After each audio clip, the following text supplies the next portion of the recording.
जय श्री राम बच्चों।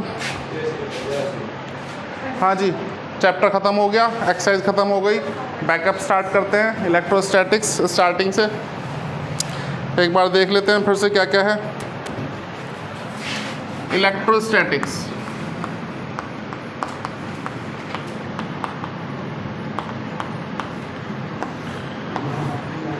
इलेक्ट्रो शब्द का मतलब है इलेक्ट्रॉन।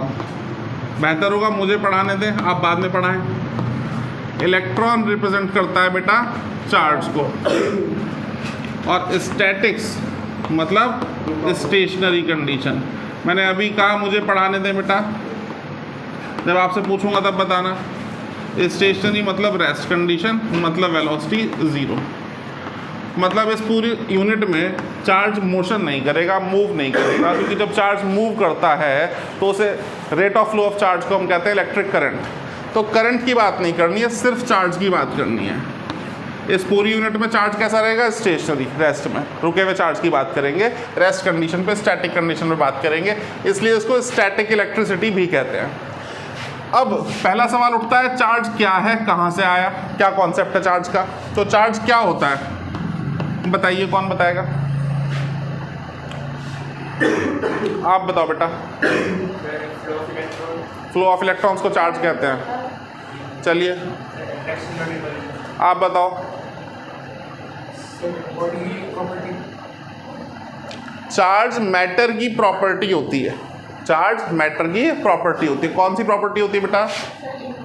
इंट्रिंसिक, जो कि जिसकी वजह से कोई एक बॉडी दूसरी बॉडी को अट्रैक्ट भी कर सकती है और रिपेल भी कर सकती है। इसको हम क्या बोलते हैं? चार्ज। किसी भी बॉडी की वो प्रॉपर्टी जिसकी वजह से वो बॉडी किसी दूसरी बॉडी को अट्रैक्ट या रिपेल करती है, उसे हम क्या कहते हैं? चार्ज कहते हैं। लेकिन अट्रैक्शन अदर रीजंस की वजह से भी हो सकता है, जैसे कि ग्रेविटेशनल फोर्स ऑफ अट्रैक्शन, जैसे कि मैग्नेटिक फोर्स ऑफ अट्रैक्शन। समझ रहे हैं बात को? लेकिन ग्रेविटेशन की बात करें तो वहाँ पे रिपल्जन नहीं होता।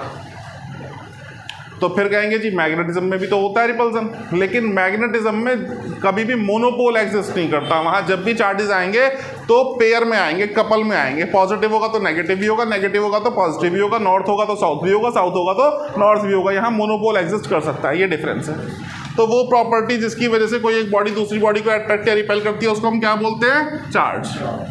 अब चार्ज जो है वो दो टाइप का होता है, एक होता है पॉजिटिव और एक होता है नेगेटिव। ऐसा किसने बताया? ऐसा बेंजामिन फ्रैंकलिन ने बताया। एक नंबर में बहुत साल पहले बोर्ड में एक बार पूछा भी गया था कि किसने बताया चार्ज दो टाइप के होते हैं, तो बेंजामिन फ्रैंकलिन ने बताया। जैसे इंडिया में बापू, ऐसे ये यूएस के बापू हैं। जैसे इंडियन करेंसी पे गांधी जी की फ़ोटो, ऐसी यूएस डॉलर पे इन्हीं की फ़ोटो होती है। तो बेंजामिन फ्रैंकलिन ने बताया कि भाई चार्ज दो टाइप के होते हैं। ठीक है, अच्छा हमें क्या पढ़ना है? हमारे सिलेबस में है कि चार्ज कैसे आता है, कैसे डेवलप किया जाता है ना? तो चार्ज कैसे डेवलप होता है उसके मेथड्स हमें स्टडी करने हैं, चार्ज की प्रॉपर्टीज़ हमें स्टडी करनी है। तो चार्ज के बारे में पता चल गया, चार्ज दो टाइप का होता है, इसके बारे में पता चल गया। लेकिन अब चार्ज कहाँ कहाँ होता है, कैसे अराइज होता है, उसको थोड़ा सा समझेंगे। तो चार्ज जो है भाई, कोई भी चीज़ एटम्स की बनी हुई है, कंपाउंड्स हैं, कंपाउंड्स में मॉलिक्यूल्स हैं, मॉलिक्यूल्स में एटम्स हैं। एटम के अंदर क्या है भाई? इलेक्ट्रॉन और प्रोटॉन, साथ में न्यूट्रॉन भी है। ये एटम का स्ट्रक्चर मैं अगर बनाऊं तो एटम के सेंट्रल पे क्या होता है? न्यूक्लियस। और न्यूक्लियस में क्या होता है? न्यूक्लियॉन्स। क्या होते हैं? न्यूक्लियॉन्स। न्यूक्लियॉन्स बोले तो न्यूट्रॉन्स प्लस प्रोटॉन्स। जो भी पार्टिकल्स कॉन्स्टिट्यूएंट पार्टिकल होंगे न्यूक्लियस के, उनको हम क्या कहते हैं? न्यूक्लियॉन्स। उनको क्या कहते हैं? और न्यूक्लियॉन्स दो टाइप के होते हैं, न्यूट्रॉन्स और प्रोटॉन्स। बात मेरी समझ में आई? और बाहर घूमते रहते हैं इलेक्ट्रॉन्स। इन पे होता है नेगेटिव चार्ज, इन पे होता है पॉजिटिव चार्ज, और ये होते हैं न्यूट्रल। मजे की बात, जितने अंदर प्रोटॉन्स होते हैं उतने ही बाहर इलेक्ट्रॉन्स होते हैं। तो एटम कैसा होता है? हमेशा न्यूट्रल। एटम कैसा होता है? हमेशा न्यूट्रल। अब दो तरह के चार्ज पार्टिकल हमें दिखाई दिए नेचर में, एक तो पॉजिटिव पार्टिकल से कहते हैं प्रोटॉन, और एक नेगेटिव पार्टिकल से कहते हैं इलेक्ट्रॉन। अब दोनों में से किसी की वजह से भी किसी भी बॉडी पे चार्ज अपीयर हो सकता है, लेकिन किसकी वजह से होने की प्रोबेबिलिटी ज़्यादा है ना? डेली लाइफ में हम चार्ज जो ऑब्जर्व करते हैं वो किसकी वजह से आता है, उसको स्टडी करें। तो एटम का जो साइज है बेटा वो 10⁻⁻10 मीटर के ऑर्डर का होता है, और न्यूक्लियस का जो साइज है वो 10⁻⁻15 मीटर के ऑर्डर का होता है। देखने में बड़ा छोटा सा दिखाई दे रहा है डिफरेंस कितना, पावर में -5 का डिफरेंस दिखाई दे रहा है, लेकिन ये हकीकत में प्रैक्टिकली इसको समझने की कोशिश करें तो बहुत ह्यूज डिफरेंस है। इतना ह्यूज डिफरेंस है कि इस पूरी दीवार को मैं एक एटम मान लूं और सेंटर पे यहाँ डॉट लगा दूं छोटा सा, तो ये न्यूक्लियस है। इतना बड़ा डिफरेंस होता है। और समझना चाहें तो और भी ज़्यादा अच्छा एग्जांपल दे सकते हैं इसकी जगह। क्रिकेट तो सब खेलते होंगे, खेलते नहीं भी होंगे तो देखते तो सभी होंगे। क्रिकेट का स्टेडियम देखा है, कितना बड़ा होता है, बहुत ही बड़ा होता है। क्रिकेट के स्टेडियम में सेंटर पे क्या है, पिच, और पिच पे रख दो आप बॉल। किसकी बॉल, क्रिकेट की बॉल, बास्केटबॉल वाली बॉल नहीं, क्रिकेट की बॉल। तो वो बॉल क्या है, न्यूक्लियस, और स्टेडियम क्या है, एटम। अब उस बॉल के अंदर प्रेजेंट है प्रोटॉन्स, बाकी 99.99% स्पेस कैसा है, खाली, एम्प्टी स्पेस। अब क्या ये पॉसिबल है कि आप स्टेडियम में बिना एंटर किए बॉल टेम्परिंग कर दें? ऐसा ही यहाँ पे भी पॉसिबल नहीं है। अगर आप प्रोटॉन तक होके जाएंगे तो रास्ते में इलेक्ट्रॉन को फेस करना ही करना पड़ेगा। तो फर्स्ट इंटरेक्शन किसके साथ होगी, तो चार्ज अपीयर किसकी वजह से होगा, न्यूक्लियस पार्टिसिपेट नहीं करता डेली लाइफ रिएक्शंस में। डेली लाइफ में जो रिएक्शंस होती हैं वो होती है केमिकल रिएक्शंस, और केमिकल रिएक्शंस में इन्वॉल्वमेंट किसकी होती है, इलेक्ट्रॉन की। न्यूक्लियस की इन्वॉल्वमेंट नहीं होती। न्यूक्लियस अगर इन्वॉल्व हो जाता है तो रिएक्शन को कहते हैं न्यूक्लियर रिएक्शन। ये केवल दो जगह पे होती है, या तो न्यूक्लियर रिएक्टर में या न्यूक्लियर बॉम्ब में। प्लैनेट से बाहर चले जाओ तो स्टार्स में होती हैं। समझ रहे बात को? रोज रोज न्यूक्लियर एक्सप्लोजन होते हैं क्या? न्यूक्लियर रिएक्टर हर गली में बना हुआ है क्या? तो न्यूक्लियस का पार्टिसिपेशन इजी है या बहुत टफ है? समझ रहे बात को? बहुत रेयर है ना। तो इंटरेक्शन किससे होगी चार्ज पार्टिकल के नाम पे? चार्ज अगर अपीयर होगा किसकी वजह से होगा? तो दो इंपॉर्टेंट स्टेटमेंट बड़े इंपॉर्टेंट है न्यूमेरिकल्स करने के पॉइंट ऑफ व्यू से, कि एटम इज ऑलमोस्ट न्यूट्रल, या ऑलमोस्ट क्या, परफेक्टली न्यूट्रल है। ऑलवेज लिखो इसको, ऑलवेज न्यूट्रल। और दूसरा ऑलमोस्ट, यहां ऑलमोस्ट आ सकता है, लगभग almost all the charge is due two electrons. जितना भी चार्ज किसी बॉडी पे आता है वो किसकी वजह से आता है? अब चार्ज तो दो टाइप का होता है। नेगेटिव पार्टिकल है इलेक्ट्रॉन। अगर मैं कहूँ नेगेटिव पार्टिकल की वजह से नेगेटिव चार्ज आया तो बात समझ में आई, लेकिन नेगेटिव पार्टिकल की वजह से पॉजिटिव तो थोड़ा कम समझ में आता है। तो ऐसा क्या है यहाँ समझने की कोशिश करें। एक बॉडी है ए और एक बॉडी है बी। इसके पास दो इलेक्ट्रॉन दो प्रोटॉन, समझने के लिए मान लेते हैं इसके पास भी दो इलेक्ट्रॉन और दो प्रोटॉन। तो ये भी न्यूट्रल और ये भी न्यूट्रल। इसने अपना एक इलेक्ट्रॉन इसको दे दिया। तो अब फाइनल सिचुएशन क्या बनी? इसके पास एक इलेक्ट्रॉन दो प्रोटॉन, और इसके पास 3 इलेक्ट्रॉन, और ये कैंसिल आउट हो गए, न्यूट्रलाइज हो गए। यहां पे नेट चार्ज कैसा बचा? यहां नेट चार्ज कैसा बचा? तो जिस पे इलेक्ट्रॉन आ गए, जिसको इलेक्ट्रॉन मिल गए, उस पे इलेक्ट्रॉन की एक्सेस थी, इसीलिए नेगेटिव चार्ज आया। और जिसके पास से चले गए उसके पास क्या थी? डेफिशिएंसी। तो उस पे कौन सा आया? तो पॉजिटिव क्यों आता है? Due to deficiency of electrons. और ये क्यों आता है? ड्यू टू, बात समझ में आई मेरी? तो चार्ज के बारे में पता चला, चार्ज कितने टाइप का होता है ये पता चला, चार्ज किसकी वजह से आता है ये पता चला। आगे चलते हैं चार्ज के बारे में, चार्ज को डेवलप कैसे किया जाता है। रब कर देंगे।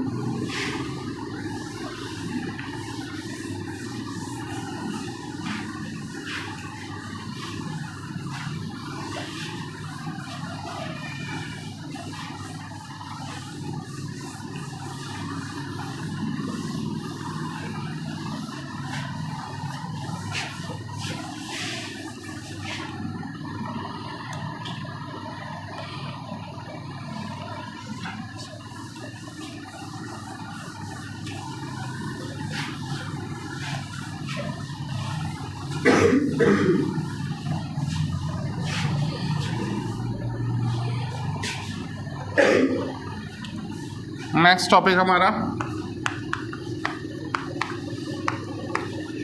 Methods to develop charge. 3 methods है जो हमें पढ़ने हैं, स्टडी करने हैं चार्ज को डेवलप करने के लिए। पहला, फ्रिक्शनल इलेक्ट्रिसिटी।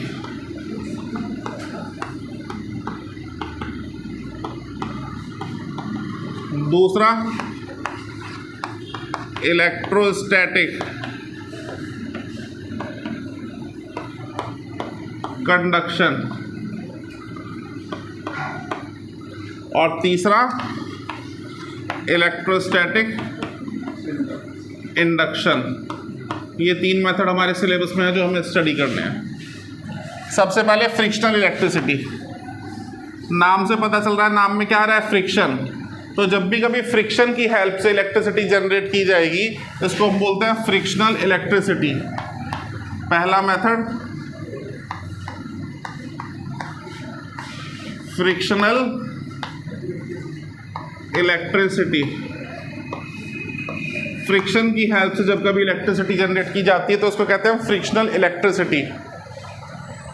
होता क्या है, जब हम रगड़ेंगे 2 ऑब्जेक्ट्स को आपस में तो हम क्या खर्च कर रहे हैं, मैकेनिकल एनर्जी, मसल्स की एनर्जी, मस्कुलर एनर्जी, मोशन की वजह से मैकेनिकल एनर्जी। अब वो मैकेनिकल एनर्जी फ्रिक्शन की वजह से किस में कन्वर्ट हो रही है, हीट में। फ्रिक्शन की वजह से जब बहुत ज़्यादा सर्दी लगती है तो आप हाथ आपस में रगड़ते हो ना, क्यों, ताकि आपकी बॉडी की एनर्जी हीट में कन्वर्ट हो जाए और आपको थोड़ा सा रिलीफ मिल जाए कोल्ड से। तो जब 2 डिफरेंट टाइप के ऑब्जेक्ट्स हैं आप उनको आपस में रगड़ोगे तो फ्रिक्शन की वजह से आपकी मैकेनिकल एनर्जी कन्वर्ट किस में हो जाएगी, हीट एनर्जी में। अब आगे थोड़ी सी केमिस्ट्री लगेगी इसमें। आप केमिस्ट्री में 11th क्लास में एक चैप्टर पढ़ चुके हैं, classification of elements and periodicity in their properties. उसमें आपने ऐसा पढ़ा, एक टर्म होती है, इसको हम क्या कहते हैं, आयनाइजेशन एंथैल्पी या आयनाइजेशन पोटेंशियल या आयनाइजेशन एनर्जी। फिजिक्स में भी इसका बहुत यूज़ है, मॉडर्न फिजिक्स पढ़ेंगे वहाँ पे आएगा। फिजिक्स में हम इसको कहते हैं लेकिन वर्क फंक्शन। किसी एलिमेंट से इलेक्ट्रॉन निकालने के लिए जो एनर्जी उसको दी जाती है, भाई पैसे तो चलते नहीं हैं, तो क्या है, हमें ये इलेक्ट्रॉन बाहर निकालना है तो बदले में एनर्जी देनी पड़ेगी। ये जो एनर्जी हम देते हैं इसी को कहते हैं आयनाइजेशन एनर्जी। तो आप पढ़ते हैं 11th क्लास से कि आयनाइजेशन एनर्जी किसी भी 2 मटेरियल की सेम नहीं होती, डिफरेंट होती है ना। फिर आप वो ट्रेंड्स स्टडी करते हैं, पीरियड में लेफ्ट से राइट जाने पे वेरिएशन इंक्रीज होगा, डिक्रीज होगा, टॉप टू बॉटम जाते हैं ग्रुप में तो कैसे वेरिएशन आएगा। तो 2 एलिमेंट्स की सेम नहीं होती, आयनाइजेशन एनर्जी डिफरेंट होती है। अब आपने 2 डिफरेंट टाइप के मेटल्स या डिफरेंट टाइप के एलिमेंट्स या डिफरेंट टाइप के कंपाउंड्स आपने चूज किए, तो ऑब्वियस है कि उनकी आयनाइजेशन एनर्जी कैसी होगी, सेम या डिफरेंट, डिफरेंट होगी ना। तो अब सपोज करो 2 मटेरियल थे, एक ए और एक बी। ए की थी 5 यूनिट्स और बी की थी 7 यूनिट्स। जब आपने रगड़ा तो आप क्या कर रहे हो, मैकेनिकल एनर्जी को हीट में कन्वर्ट कर रहे हो। एकदम से 10 यूनिट्स हीट थोड़ी जनरेट हो जाएगी, पहले 1 unit, 2 unit, 3 unit, 4 unit, 5 unit. जैसे ही 5 पे आई तो पहले 5 आएगी, 7 आएगी। जैसे ही 5 यूनिट्स ऑफ एनर्जी प्रोड्यूस होगी तो जिसकी आयनाइजेशन एनर्जी 5 यूनिट्स थी वो क्या करेगा, एनर्जी को एब्जॉर्ब करेगा और बदले में इलेक्ट्रॉन रिलीज कर देगा। और जो इलेक्ट्रॉन उसने रिलीज किया दूसरे वाला क्या करेगा, उसको एब्जॉर्ब कर लेगा। तो एक ने इलेक्ट्रॉन दे दिया और एक ने इलेक्ट्रॉन ले लिया। जिसने इलेक्ट्रॉन दे दिया उसके ऊपर कौन सा चार्ज आया, और जिसने इलेक्ट्रॉन ले लिया उसके ऊपर, जो बॉडी पहले न्यूट्रल थी अब दोनों के ऊपर चार्ज डेवलप हो गया। कैसे डेवलप हुआ, by the help of friction. That is why this method is known as frictional electricity. मेरी बात समझ में आई? एक बार डेफिनेशन बोल देते हैं। Whenever 2 bodies of opposite nature are rubbed with each other, then some electrons get transferred from one body to another body. The body which loses electrons is said to be positively charged, and the body which gains electrons is said to be negatively charged. This phenomena is known as frictional electricity. Example दुनिया भर के हैं, polythene वूल, NCERT में पढ़ा था अभी 2 दिन पहले। ग्लास और सिल्क यूज कर सकते हैं, इबोनाइट फर यूज कर सकते हैं, और दुनिया भर के तमाम एग्जांपल्स हैं। समझ में आई बात? तो पहला मेथड समझ में आया, जो फ्रिक्शन की हेल्प से इलेक्ट्रिसिटी जनरेट करते हैं इसको हम क्या कहते हैं, फ्रिक्शनल इलेक्ट्रिसिटी। क्लियर? दूसरा मेथड कंडक्शन इंडक्शन, कोई सा पढ़ लो पहले। इलेक्ट्रोस्टैटिक इंडक्शन पढ़ लेते हैं, चलो। इंडक्शन, इंडक्शन मतलब इंड्यूस होना, डेवलप होना, जनरेट होना, प्रोड्यूस होना, इसको हम कहते हैं इंडक्शन। बात समझ में आ रही है? अच्छा, तो इंडक्शन में एक कहावत आपने सुनी होगी, खरबूजे को देख के खरबूजा रंग बदलता है, सुना है कुछ ऐसा? और यहाँ एक लोकल कहावत है, घोड़े देखे, घोड़े पैरों में क्या लगता है उनके? हॉर्स शू, आयरन का होता है।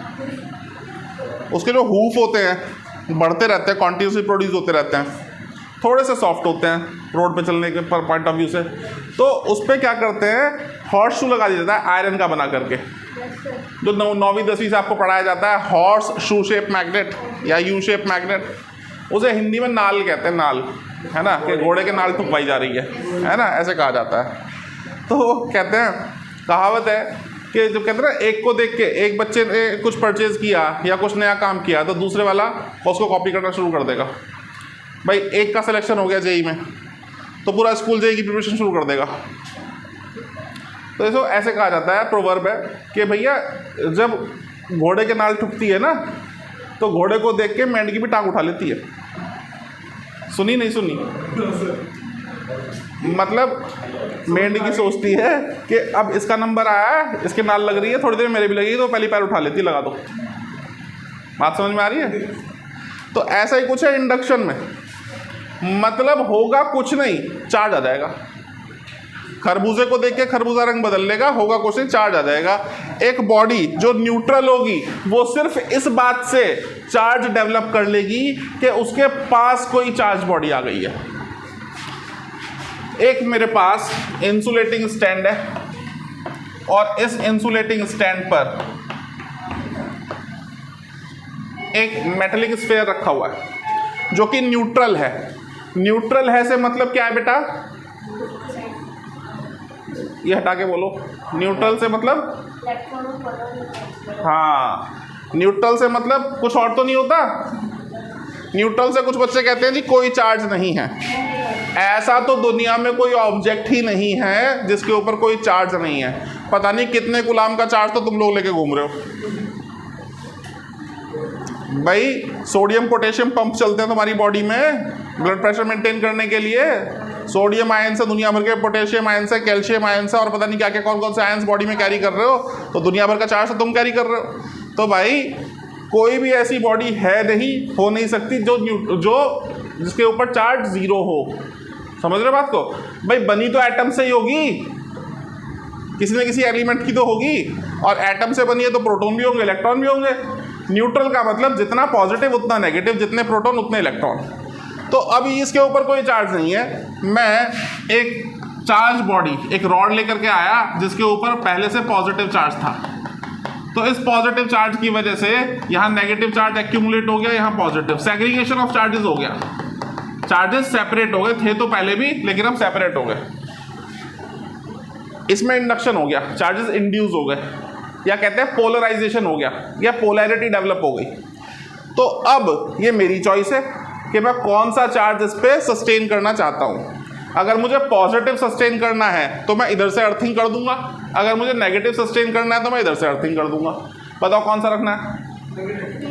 नेगेटिव रखना चाहते हो तो इधर से अर्थिंग कर दो। मतलब एक वायर बड़ी सी किसी बॉडी में, नॉट ओनली अर्थ, कोई भी ह्यूज साइज बॉडी हो उससे कनेक्ट कर दो, तो उससे क्या होगा, ये चार्ज उस बड़ी बॉडी में चला जाएगा और इसके पास बचेगा सिर्फ और सिर्फ कौन सा चार्ज? नेगेटिव। अब हमने ये रॉड भी हटा दी और अर्थिंग वाली वायर भी हटा दी, तो वो चार्ज यूनिफॉर्मली डिस्ट्रीब्यूट हो गया। और इस बॉडी के ऊपर कैसा चार्ज आया? हमने इसको किसी चार्ज बॉडी से टच किया क्या, तो इसको देखने ही इसने टांग उठा ली, काम हो गया। बात समझ में आई? तो चार्ज बॉडी को देख के चार्ज डेवलप हो जाए तो इसे क्या कहते हैं? इंडक्शन। अब ये बताओ, ये पॉजिटिव चार्ज अर्थ में गया, इसका मतलब क्या प्रोटॉन्स ट्रेवल करके अर्थ में चले गए? फिर क्या हुआ, कैसे न्यूट्रल हुआ? बिल्कुल ठीक, मोशन सिर्फ इलेक्ट्रॉन का होता है, पॉजिटिव पार्टिकल्स ट्रेवल नहीं करते। इधर से इलेक्ट्रॉन्स आ गए, इसको न्यूट्रलाइज कर दिया, पूरा कंप्लीटली सेटअप बिगड़ता। उससे पहले हमने वायरिंग हटा ली और नेगेटिव चार्ज सस्टेन कर लिया। बात समझ में आई? This process is known as electrostatic induction. The process in which charge is developed on a neutral body without even touching the body is known as electrostatic induction. समझ में आया? आगे चलें.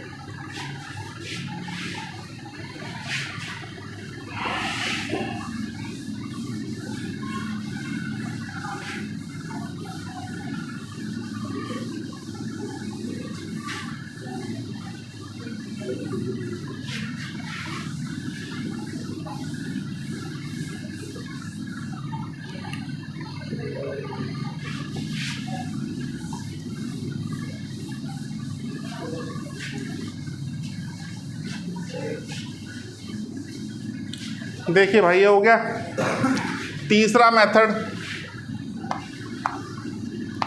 Electrostatic conduction. इसमें टच करना पड़ता है. दो बॉडी है मेरे पास, एक न्यूट्रल है और एक चार्ज है. दोनों को टच करूंगा तो ये इनिशियल केमिकल इक्विलिब्रियम में पढ़ते थे ना केमिस्ट्री में, initial situation at equilibrium at t is equal to 0 at t is equal to equilibrium. ऐसा ही कुछ यहाँ हुआ इनिशियली और एट इक्विलिब्रियम और फाइनल सिचुएशन. तो चार्जेस कुछ ट्रांसफर हुए, इसके ऊपर आ गया Q1 डैश, इसके ऊपर आ गया Q2 डैश. बात समझ में आई? तो एक बॉडी थी न्यूट्रल और एक थी कैसी, चार्ज. दोनों को वायर से टच किया, मेटेलिक कंडक्टिंग वायर से, या दोनों को सीधा सर से सर मिला दिए इनके, तो क्या होगा, एक बॉडी से दूसरी बॉडी पे चार्ज ट्रांसफर होगा. कब तक? मैंने यहाँ एरो नहीं लगाया. अगर आपसे कहूँ तो बहुत सारे बच्चे क्या करेंगे, एरो इधर ही लगाएंगे. एरो इधर भी हो सकता है, एरो इधर भी हो सकता है. अभी नहीं हुआ था जब अर्थिंग करी थी तो स्फेयर से इलेक्ट्रॉन्स अर्थ में गए थे या अर्थ से इलेक्ट्रॉन्स? समझ में आया? जरूरी नहीं है ए से बी में ही जाएंगे या बी से ए में ही आएंगे. ये कौन डिसाइड करेगा? ये डिसाइड करेगा पोटेंशियल. अगर पोटेंशियल का डिफरेंस है तो चार्ज फ्लो करेंगे, पोटेंशियल का डिफरेंस नहीं है तो चार्ज फ्लो नहीं होगा. समझ रहे हो बात को? तो potential difference is that quantity which will decide, which is the deciding factor for the flow of charge. अब जब इनका पोटेंशियल बराबर हो जाएगा तो पोटेंशियल डिफरेंस कितना हो जाएगा और चार्ज फ्लो होना बंद हो जाएगा. जनरली नॉर्मल लेवल की न्यूमेरिकल प्रॉब्लम्स में आपको जो तो बॉडी दी जाती है उसमें लिखा होता है आइडेंटिकल साइज. अभी हमने एनसीईआरटी की एक्सरसाइज करी, उसमें भी कुछ क्वेश्चंस थे, वहाँ लिखा था आइडेंटिकल साइज. आइडेंटिकल साइज का मतलब दोनों का पोटेंशियल सेम चार्ज पे होगा तो चार्ज इक्वली ही डिवाइड होगा. तो चार्ज इक्वली ही डिवाइड होगा. लेकिन अगर साइज डिफरेंट है तो पोटेंशियल डिफरेंट होगा तो चार्ज इक्वली डिवाइड नहीं होगा. जेई और नीट में काफ़ी सारे क्वेश्चन बन चुके हैं, पूछे गए हैं. आपको थोड़ा सा इस पर एलेबोरेट कर देता हूँ. एक स्फेयर दे देंगे आपको 1 सेंटीमीटर का, दूसरा दे देंगे 3 सेंटीमीटर का. इसके ऊपर चार्ज दे दिया, लेट इट बी 0, या कुछ मान लेते हैं -1 × 10⁻⁻² कूलम. इसके ऊपर दे दिया 3 या 5 × 10⁻² कूलम. कह रहे हैं मेटलिक वायर से ज्वाइन कर दिया तो फाइनल चार्जेस कितने कितने हो जाएंगे. तो अभी एनसीईआरटी लेवल प्रॉब्लम नहीं है, स्कूल लेवल प्रॉब्लम नहीं है अब ये. ठीक है, क्योंकि मोस्ट ऑफ द क्वेश्चंस में आपसे ये कहा जाता है कि बॉडी का साइज कैसा है, आइडेंटिकल. साइज अगर आइडेंटिकल है तो पोटेंशियल भी इक्वल हो जाएगा, चार्ज भी इक्वली डिस्ट्रीब्यूट होगा, जैसा हमने करा कुछ प्रॉब्लम्स में. इसमें ऐसा नहीं होगा.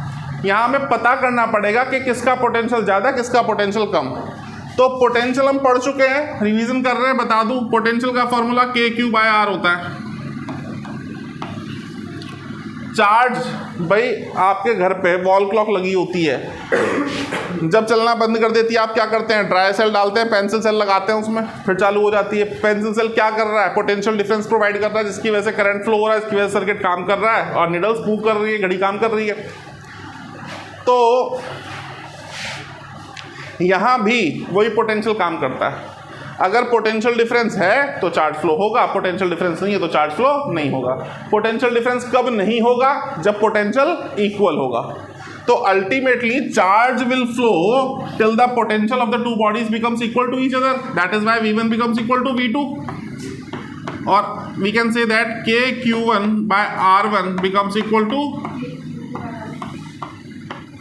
या Q1 by Q2 is equal to R1 by R2, यानी कि जिस रेशो में रेडियस उसी रेशो में चार्ज आएगा। जिस रेशो में रेडियस, बड़ी बॉडी पे ज्यादा चार्ज, छोटी बॉडी पे। अच्छा, अब ये Q1 छोटे बड़े कर दिए मैंने, ये इनिशियल है, ये फाइनल है, ये ध्यान रखना, क्योंकि फाइनली पोटेंशियल इक्वल होगा ना। तो इसको डिस्टिंग्विश करने के लिए मैं डैश लगा देता हूँ। Q1 dash is the final charge of the first body and Q2 dash is the final charge of the second body. तो बस अब मुझे Q1 डैश चाहिए, तो कैसे निकालूं? रेशो है तो सब कुछ है, ratio upon sum of ratio into total charge, इस तरह से मुझे मिल जाएगा। अब ये मत पूछना ये कैसे आया, ये 8वीं क्लास में पढ़ाया जाता है, रेशो एंड प्रोपोर्शन करके चैप्टर है। दो चीज़ों का रेशो दिया हो और वैल्यू भी निकालनी हो तो ऐसे निकाली जाती है, ऊपर रेशो नीचे sum of ratio into total value. तो क्या हो जाएगा? 1/4 इंटू टोटल चार्ज। टोटल कितना है? प्लस का 5 माइनस का 1 कितना हो गया? 4, यानी कि 1 × 10 की पावर। बात समझ में आई? और दूसरी वाली पे कितना हो गया? 3/4 इंटू 4 × 10 की पावर 3 × 10 की पावर। बात समझ में आई? तो फाइनल चार्जेस कितने हो जाएंगे? 1 इंटू प्लस का 1 × 10 की पावर -2 कूलम, और इस पे हाँ प्लस का 3 × 10 की पावर -। बात समझ में आई? इस मेथड को हम कहते हैं इलेक्ट्रोस्टैटिक कंडक्शन। सिंपल वर्ड्स में कहूँ तो जब किसी न्यूट्रल बॉडी को किसी चार्ज बॉडी के साथ टच किया जाता है डायरेक्टली या by help of a metallic wire, तो न्यूट्रल बॉडी के ऊपर भी कुछ चार्ज अपीयर हो जाता है। इस फिनोमिना को हम क्या कहते हैं? इलेक्ट्रोस्टैटिक। समझ में आया? कोई डाउट? तो चार्ज फिर कुछ नहीं करना, फिर बुद्धि का काम खत्म हो जाता है, फिर कोई भी कर देगा सवाल को। फिर टोटल कितना है? 4 × 10 की पावर -2, आधा आधा कर दो, एक पे 2 × 10 की पावर -2, दूसरी पे भी 2 × 10 की पावर -2। ये काम हम कर चुके हैं 2 दिन पहले एनसीईआरटी के क्वेश्चन में। वो 2 स्फीयर थे ए और बी, चार्जेस थे 6.5 × 10 की पावर -7 कूलम। उसमें हमने क्या करा था? यही काम तो किया था। बात समझ में आ गई? कोई और डाउट है तो बताओ। यहाँ तक क्लियर? कोई दिक्कत, समस्या, परेशानी? चलिए, क्या क्या पढ़ लिया? चार्ज क्या होता है, चार्ज कितने टाइप का होता है, चार्ज डेवलप कैसे होता है। आगे बात करते हैं चार्ज की प्रॉपर्टीज क्या क्या होती हैं। रब कर दें इसको।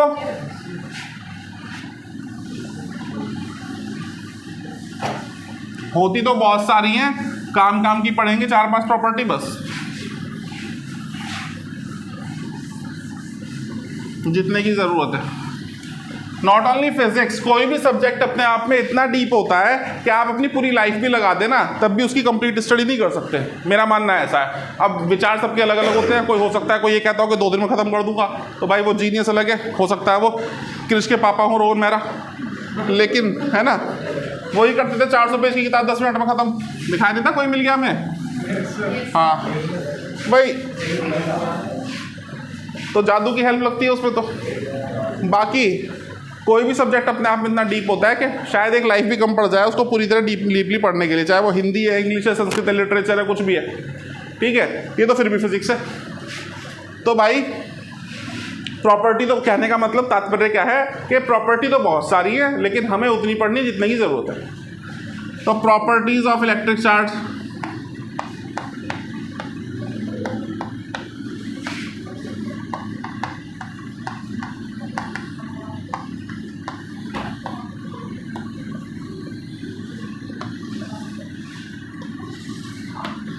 पहली प्रॉपर्टी पॉजिटिव क्या करेंगे? आजकल अट्रैक्ट करने लगे हैं वैसे। ठीक है, फिजिक्स में अभी तक तो भी पहली करते हैं, नहीं करते हैं, कई बार क्लास में भी देखने को बहुत कुछ मिल जाता है हमें। हाँ, नेगेटिव नेगेटिव, पॉजिटिव नेगेटिव। तो काम की बात, यहाँ ध्यान दो, काम की बात, like charges unlike charges, okay. दूसरी चीज, चार्जेस कंजर्व्ड। कंजर्व्ड वही 8वीं क्लास से रट्टा मारते आ रहे हो, it can neither be created nor be destroyed but it can only be transferred from one body to another body, this is known as conservation of charge. Mass आ जाए तो मास, एनर्जी आ जाए तो एनर्जी, ठीक है। थोड़ा मॉडिफाई करो, upgrade हो गए हो। जैसे एग्जांपल दूं, न्यूटन का सेकंड लॉ ऑफ मोशन क्या होता है?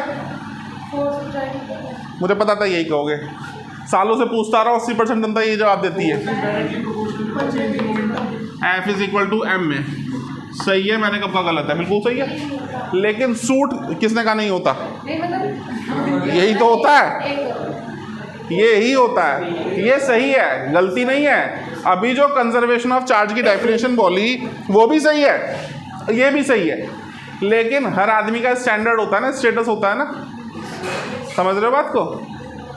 तो भैया उसी के अकॉर्डिंग डील करना पड़ता है। देखो जरा, ये सही तो है, पर ये 8वीं क्लास का बच्चा अगर बताए तो सही है, उसको अप्रिशिएट करना चाहिए, बहुत अच्छी बात बताई, लेकिन हायर स्टैंडर्ड के स्टूडेंट पे सूट नहीं करता ये। एक्चुअल क्या है? एक्चुअल ये है जो उसने कहा था कि एक्सटर्नल फोर्स जो होती है ना, वो rate of change of linear momentum होती है, delta P by delta T या D P by D T. This is Newton second law of motion. अब पी क्या होता है? M V. तो एफ एक्सटर्नल क्या हो गया? D by D T of, differentiate कर दो तो M D V by D T plus V. Generally mass constant होता है तो ये 0 हो जाता है और ये एक्सीलरेशन बन जाता है, तो F is equal to m में। लेकिन हमेशा ऐसा होगा वो ज़रूरी नहीं है, नॉट ऑलवेज, क्योंकि रॉकेट प्रोपल्सन में या और बहुत सारे केसेस में d m by d t 0 नहीं होता, क्योंकि मास कांस्टेंट नहीं होता, तो वहाँ पूरा लगाना पड़ता है। कई बार ऐसा भी मिलेगा v कांस्टेंट है तो d v by d t क्या हो जाएगा? 0। तो फोर्स कितनी हो जाएगी? v d m by d t. ये भी फॉर्मूला है, ये भी फॉर्मूला है, और एक्चुअल ये है। समझ रहे हो बात को? तो अब पूछे law of conservation of energy. Energy can neither be created nor be destroyed. Thermodynamics पढ़ा रहा है कोई टीचर, है ना? फर्स्ट लॉ ऑफ थर्मोडायनेमिक्स बता दो, energy can neither be created nor be destroyed. बिल्कुल सही है, लेकिन क्वेश्चन तो ना होंगे इससे। थर्मोडायनेमिक्स में तो ये कहते हैं जो हीट आप दोगे उसका कुछ पार्ट वर्क में यूटिलाइज होगा, बचा कुचा पार्ट इंटरनल एनर्जी बढ़ाने में काम आएगा। बदल गया? ऐसे ही तो ठीक है। जब मैंने कहा चार्ज इज कंजर्व, तो मैंने साथ में कहा चार्ज को ना क्रिएट कर सकते हैं ना डिस्ट्रॉय कर सकते हैं, केवल ट्रांसफर कर सकते हैं, ठीक है। लेकिन थोड़ी सी लैंग्वेज मॉडिफाई कर लो। किसी आइसोलेटेड सिस्टम पर टोटल चार्ज क्या रहता है? कांस्टेंट। क्या कहता है ये? Charge on an isolated system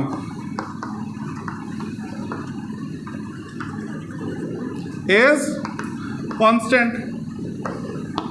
इसको हम क्या कहते हैं? कंजर्वेशन ऑफ चार्ज या चार्ज इज कंजर्व। एक रूम है, दो ऑब्जेक्ट्स रखे हैं ए और बी। ए ने बी को कुछ इलेक्ट्रॉन दिए, है ना? बी को कुछ इलेक्ट्रॉन मिले तो बी पे कौन सा चार्ज आएगा? ए पे कौन सा आएगा? कमरे में जितने इलेक्ट्रॉन थे उनका नंबर बदला क्या? अगर कमरे को आइसोलेटेड सिस्टम मान लें तो कमरे के अंदर जितने इलेक्ट्रॉन्स पहले थे उतने ही अब भी हैं क्या? कुछ कम हो गए क्या? कुछ ज़्यादा हो गए क्या? तो कमरा क्या है? Isolated system. उसके इलेक्ट्रॉन्स कैसे हैं? कांस्टेंट। चार्ज कैसा है? कंजर्व। ऐसे ही अगर पूरे यूनिवर्स को एक आइसोलेटेड सिस्टम मान लें तो एक बॉडी दूसरी बॉडी को चार्ज देती रहती है, लेकिन यूनिवर्स के अंदर जितने इलेक्ट्रॉन्स पहले थे उतने ही आज भी हैं, उतने ही कल भी रहेंगे। तो हम कह सकते हैं आइसोलेटेड सिस्टम पे चार्ज कैसा रहता है? या कंजर्व। बात समझ में आई? दो प्रॉपर्टी हो गई। आगे चलते हैं भाई।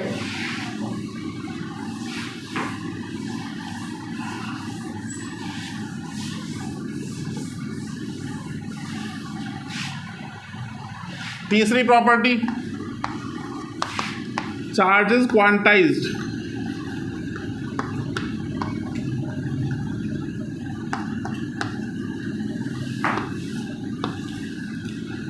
क्वांटाइज से मतलब सिंपल है, जिसकी भी टोटल वैल्यू इंटीजर से मल्टीप्लाई करके मिलती हो, जिसकी भी टोटल वैल्यू होल नंबर में मिलती हो, है ना, उसे हम क्या कहेंगे, क्वांटाइज्ड है। एनर्जी भी क्वांटाइज्ड है, पैकेट्स की फॉर्म में आती है, उन पैकेट्स को क्या कहते हैं, फोटॉन्स। समझ रहे बात को। ऑर्बिट्स भी क्वांटाइज्ड है, चाहे वो सोलर सिस्टम के हो चाहे वो इलेक्ट्रॉन के हो।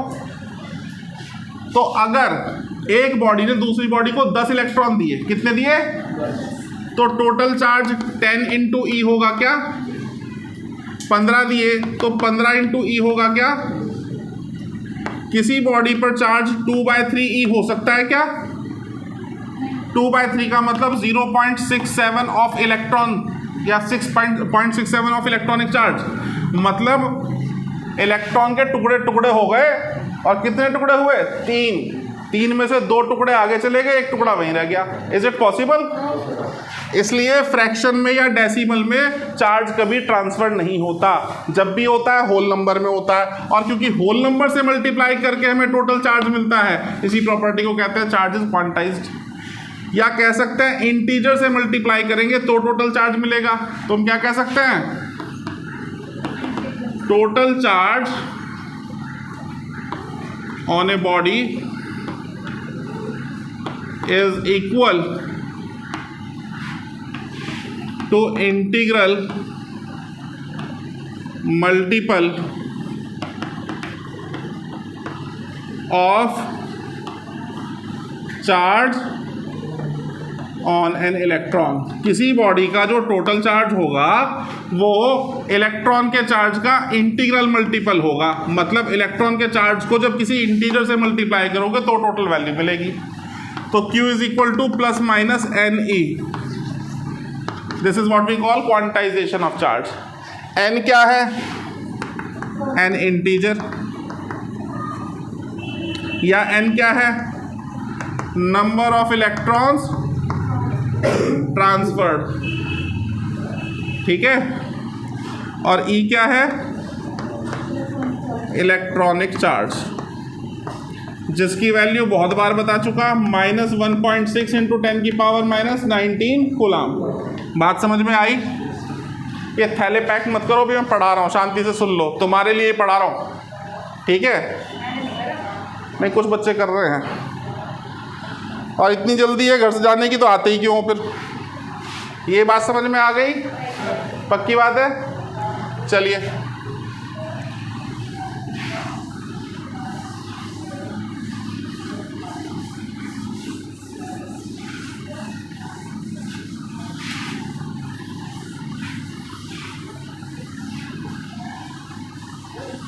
दो प्रॉपर्टी और बता रहे हैं, फिर छोड़ रहे हैं, परेशान मत हो। मुझे पता है बड़ा जोर पड़ता है पढ़ाई करते हुए। देखो अगली प्रॉपर्टी, चार्ज इज एडिटिव।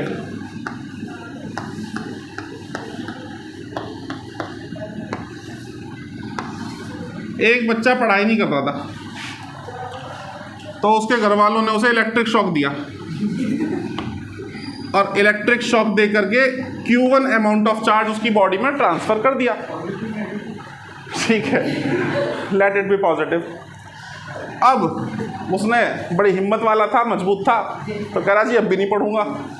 घर वालों ने एक इलेक्ट्रिक शॉक और दिया, और देते चले गए जब तक कि उसके मुंह से हाँ ना निकली, जब तक वो एग्री नहीं हो गया। फिर घर वालों ने रियलाइज करा, फिजिक्स ही तो पढ़ रहा, चल कैलकुलेट करके बता कितना टोटल चार्ज हमने ट्रांसफर किया। तो बच्चा समझ चुका था कि पढ़े बिना काम चलेगा नहीं। उसने फटाक से बताया कि Q total is equal to Q1 plus Q2 plus Q3 up to Qn। कहने का मतलब इंडिविजुअल स्टेप में जो भी चार्जेस दिए गए हैं, अगर हम उनको ऐड कर दे तो हमें क्या मिलेगा, यानी कि total charge is the sum of charges given to a body in individual steps. अब मैंने कहा सम, फिजिक्स में सम दो तरह के होते हैं, एक होता है वेक्टर सम और एक होता है अलजेब्रिक सम। तो यहाँ शब्द बड़ा इंपॉर्टेंट है, ये कौन सा सम है? ये अलजेब्रिक सम है। अलजेब्रिक सम है, वेक्टर सम तो नहीं है, मतलब वेक्टर के लॉज फॉलो तो नहीं हो रहे हैं। तो यहीं से निकल के आया कि चार्ज कैसी क्वांटिटी है। बात समझ में आई? Charge is a additive property समझ में आई? Total charge on a body is equal to the sum of charges given, is equal to the algebraic sum of charges given to the body in various steps. This is what we call additive nature of charge. चलिए एक property और बता देते हैं, charge is invariant. इसी को कहते हैं नॉन रिलेटिविस्टिक।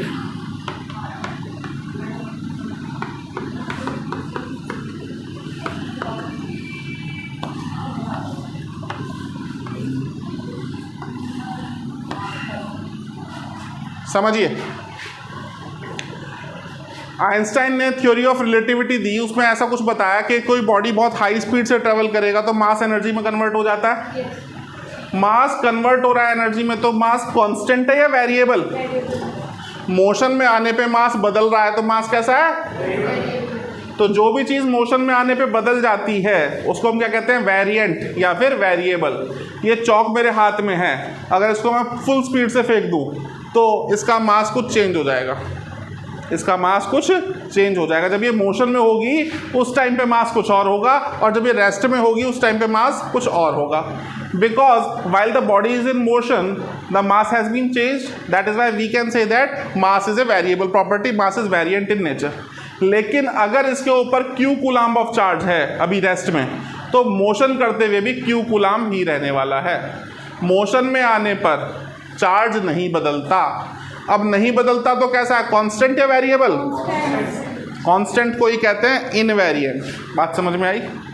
तो किसी बॉडी के रेस्ट पे होने से या मोशन में होने से उसका चार्ज नहीं बदलता। इस प्रॉपर्टी को क्या कहते हैं? Charges invariant. और क्योंकि ये थ्योरी ऑफ रिलेटिविटी को फॉलो नहीं करता, इसलिए क्या कहते हैं? Non relativistic. बात समझ में आई? Is that okay? चलिए इसके आगे कल कंटिन्यू करेंगे। Thank you very much. नमस्ते बेटा।